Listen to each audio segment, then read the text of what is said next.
Hi all, അസ്സലാമു അലൈക്കും. Welcome back to Silna's kitchen.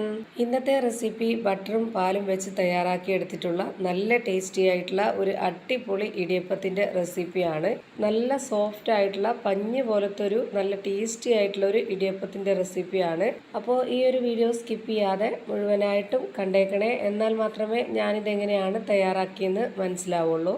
റെസിപ്പിയിലോട്ട് കിടക്കുന്നതിന് മുമ്പായി സിൽനാസ് കിച്ചൺ ചാനൽ ആദ്യമായിട്ടാണ് കാണുന്നതെങ്കിൽ പ്ലീസ് ഒന്ന് സബ്സ്ക്രൈബ് ചെയ്തേക്കണം.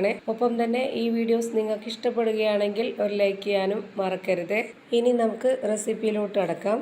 ഈ ഒരു ഇടിയപ്പം തയ്യാറാക്കുന്നതിനായിട്ട് ആദ്യം തന്നെ സ്റ്റൗവിലേക്ക് ഒരു കടായി വെച്ച് കൊടുത്തിട്ടുണ്ട്.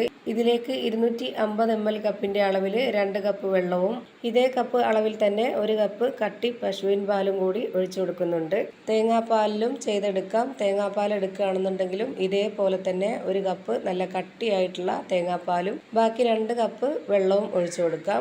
ഇനി നമുക്കിതിൻ്റെ ഫ്ലെയിം ഓൺ ആക്കി കൊടുക്കാം. ഇതിലേക്ക് ഇനി ആവശ്യത്തിനുള്ള ഉപ്പും കൂടി ചേർത്ത് കൊടുത്തതിന് ശേഷം ഇതിലേക്ക് ഇനി ബട്ടറാണ് ചേർത്ത് കൊടുക്കുന്നത്. ഇതിലേക്ക് ഞാനിപ്പോൾ ഇതുപോലെ വലിയ സ്പൂൺ അളവിൽ 2 സ്പൂൺ ബട്ടറാണ് ഒഴിച്ചു കൊടുക്കുന്നത്. ഇത് 50 ഗ്രാമിൻ്റെ അളവിലുള്ള ബട്ടറുണ്ട്. ഇതിപ്പോൾ നേരത്തെ തന്നെ ഫ്രിഡ്ജിൽ നിന്ന് പുറത്ത് വെച്ചിരുന്നത് കൊണ്ടാണ് ഇത്രയും നന്നായിട്ട് അലിഞ്ഞു കിട്ടിയിട്ടുള്ളത്. നിങ്ങൾ ഫ്രിഡ്ജിൽ നിന്ന് തന്നെ നേരിട്ടെടുത്ത് ഇട്ട് കൊടുക്കുകയാണെന്നുണ്ടെങ്കിൽ ഇത് കട്ട് ചെയ്തിട്ട് ഒരു 50 ഗ്രാം അളവിൽ ഇട്ട് കൊടുക്കാം. ഇപ്പോൾ ഇതാ പാല് നല്ല പോലെ തിളച്ച് വന്നിട്ടുണ്ട്. ഇനി നമുക്കിതിൻ്റെ ഫ്ലെയിം കുറച്ച് വെക്കാം. എന്നിട്ട് ഇതിലേക്ക് നമ്മൾ സാധാരണ ഇടിയപ്പത്തിനും പത്തിരിക്കൊക്കെ എടുക്കുന്ന വറുത്ത അരിപ്പൊടി തന്നെ ഇതിലേക്ക് ഇട്ട് കൊടുക്കാം. ഞാനിപ്പോൾ ഇതിലേക്ക് 250 ml കപ്പിൻ്റെ അളവിൽ 2 കപ്പ് അരിപ്പൊടിയാണ് ഇട്ട് കൊടുക്കുന്നത്. ഞാനിതുപോലെ കപ്പിൽ മുകൾ ഭാഗം നിറയാണ് പൊടി എടുത്തിട്ട് ഇട്ട് കൊടുത്തിട്ടുള്ളത്. ഇതുപോലെ എടുക്കുമ്പോഴാണ് ഈ ഒരു അളവ് കറക്റ്റായിട്ട് വരുന്നത്.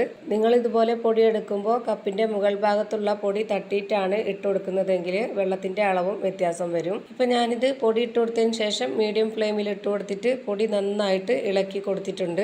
ഇപ്പോൾ ഇതാ വെള്ളവും മാവുമായിട്ട് നന്നായിട്ട് യോജിച്ച് കിട്ടിയിട്ടുണ്ട്. ഇനി നമുക്ക് ഇതിൻ്റെ ഫ്ലെയിം ഓഫ് ചെയ്ത് കൊടുക്കാം. ഫ്ലെയിം ഓഫ് ചെയ്തതിന് ശേഷം ചൂടാറിയിട്ട് നമുക്കിതൊന്ന് കുഴച്ചിട്ടെടുക്കണം. ഇപ്പോൾ ഞാനിതാ നല്ല പോലെ ചൂടാറാൻ വേണ്ടി വെയിറ്റ് ചെയ്തിട്ടില്ല, അത്രയും വേണ്ട. നമുക്കൊരു കൈകൊണ്ട് തൊട്ടാൽ കുഴപ്പമില്ലാത്ത ആ ഒരു ചൂട് സമയത്ത് നമുക്കിത് കുഴച്ചിട്ടെടുക്കണം. ഞാനിപ്പോൾ ഇത് കയ്യിൽ ഒട്ടിപ്പിടിക്കാതിരിക്കാൻ വേണ്ടിയിട്ട് കുറച്ച് വെള്ളത്തിലൊന്ന് കൈ കുടഞ്ഞെടുത്തിട്ടുണ്ട്. അതുപോലെ ഞാനിതിലേക്ക് ഒരുപാട് വെള്ളവും ഒഴിച്ചു കൊടുത്തിട്ടില്ല. 1-2 തവണ ഞാനിതിലേക്ക് ഇതുപോലെ കയ്യിൽ കുറച്ച് വെള്ളം ഒന്ന് ഒഴിച്ചു കൊടുത്തിട്ടുള്ളൂ. ബട്ടർ ഇട്ട് കൊടുത്തത് കൊണ്ട് തന്നെ ഈ മാവ് നല്ല പോലെ സോഫ്റ്റ് ആയിട്ട് ഒരു മയത്തോടു കൂടിയാണ് ഇരിക്കുന്നത്. പെട്ടെന്ന് തന്നെ ഇത് കുഴഞ്ഞു കിട്ടും. ഒരുപാടിട്ട് ബലം കൊടുക്കൊന്നും വേണ്ട. ഇപ്പം ഞാനിതാ കറക്റ്റ് ഒരു പരുവത്തിന് കുഴച്ചിട്ടെടുത്തിട്ടുണ്ട്. ഇനി ഇതിൽ നിന്ന് കുറച്ച് മാവ് എടുത്തിട്ട് ഇതുപോലെ ഈ ഒരു ഷേപ്പിൽ റെഡിയാക്കിയിട്ടെടുക്കാം. അടുത്തതായി ഞാനിവിടെ ഇടിയപ്പത്തിൻ്റെ ആ ഒരു സേവനാഴി എടുത്തിട്ടുണ്ട്. ഈ ഒരു സേവനാഴിയിൽ മാവ് ഒട്ടിപ്പിടിക്കാതിരിക്കാൻ വേണ്ടിയിട്ട് നമ്മൾ കഴുകിയ പാടെ തന്നെ ആ വെള്ളമൊന്നും തുടയ്ക്കാതെ തന്നെ നമുക്കിതിലേക്ക് മാവിട്ട് കൊടുക്കാം. അതല്ല ഇത് ഉണങ്ങിയിരിക്കുന്നതാണെന്നുണ്ടെങ്കിൽ ഇതിലേക്ക് കുറച്ച് എണ്ണയോ ഓയിലോ ഒന്ന് സ്പ്രെഡ് ചെയ്ത് കൊടുക്കണം. എന്നിട്ട് നമുക്കിതിലേക്ക് മാവിട്ട് കൊടുക്കാം. എന്നിട്ട് കൈ കൊണ്ട് നന്നായിട്ടൊന്ന് പ്രസ് ചെയ്ത് കൊടുത്തതിന് ശേഷം വീണ്ടും അതേപോലെ ഒരു മാവും കൂടി വെച്ച് കൊടുത്തിട്ട് ഇതുപോലെ ഈ ഒരു അറ്റം വരേക്കും നമ്മൾ വെച്ച് കൊടുക്കരുത് മാവ്. അതിനകത്ത് ഈ പിരി ഇട്ട് കൊടുക്കുമ്പം അത് ഭയങ്കര ടൈറ്റായിട്ട് വരും, തിരിക്കാനായിട്ട് ബുദ്ധിമുട്ടാവും. അതുകൊണ്ട് കുറച്ച് മാവ് എടുത്ത് മാറ്റിയതിന് ശേഷം ഈ ഒരു പിരി ഇട്ട് കൊടുത്തിട്ട് ടൈറ്റ് ചെയ്ത് കൊടുക്കാം. ഇത് ഒട്ടിപ്പിടിക്കാതിരിക്കാൻ വേണ്ടി എണ്ണ സ്പ്രെഡ് ചെയ്ത് കൊടുക്കുകയോ അല്ലെങ്കിൽ വെള്ളം നനച്ചു കൊടുക്കുകയോ ചെയ്യുന്നുണ്ടെങ്കിൽ ഈ ഒരു പിരിയിലും കൂടെ അതേപോലെ ചെയ്തിരിക്കണം. അല്ലാന്നുണ്ടെങ്കിൽ ഇതിലൊക്കെ മാവ് ഒട്ടിപ്പിടിച്ചിട്ട് അത് ഊരിയെടുക്കാനായിട്ട് ഭയങ്കര ബുദ്ധിമുട്ടാവും. ഇപ്പോൾ ഞാനിതാ കറക്റ്റായിട്ട് വെച്ച് കൊടുത്തിട്ടുണ്ട്. ഇനി ഒരു ഇടിയപ്പത്തട്ട് എടുത്തതിന് ശേഷം അതിലേക്ക് കുറച്ച് എണ്ണ ഒന്ന് സ്പ്രെഡ് ചെയ്ത് കൊടുക്കാം.